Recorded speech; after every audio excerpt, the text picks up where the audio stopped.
This is how history gets stolen. The city of Great Zimbabwe is a 700-year-old architectural marvel of African history that was built by Europeans?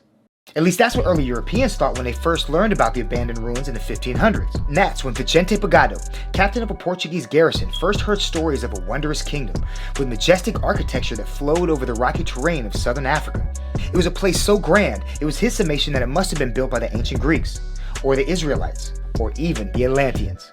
But definitely not the Africans, who most Europeans thought incapable of such feats of architectural mastery. And it wouldn't be officially documented again until German explorer and wannabe Indiana Jones, Karl Mauch, descended upon the site with his belief that it was built by King Solomon for the Queen of Sheba.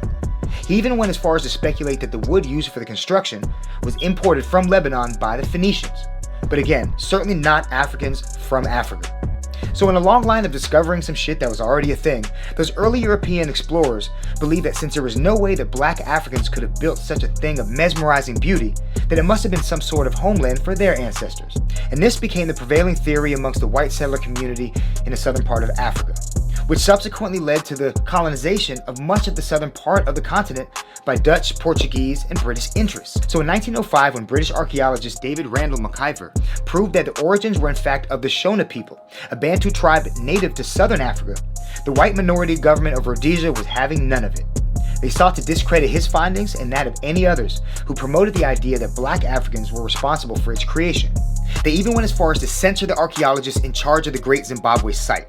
They altered museum guidebooks, school textbooks, newspapers, radio programs, and get this one archaeologist was told that it was okay to say that yellow people had built the site, but not blacks. And all this to maintain a contrived version of history which was the Rhodesian party line up until the 1960s and 70s.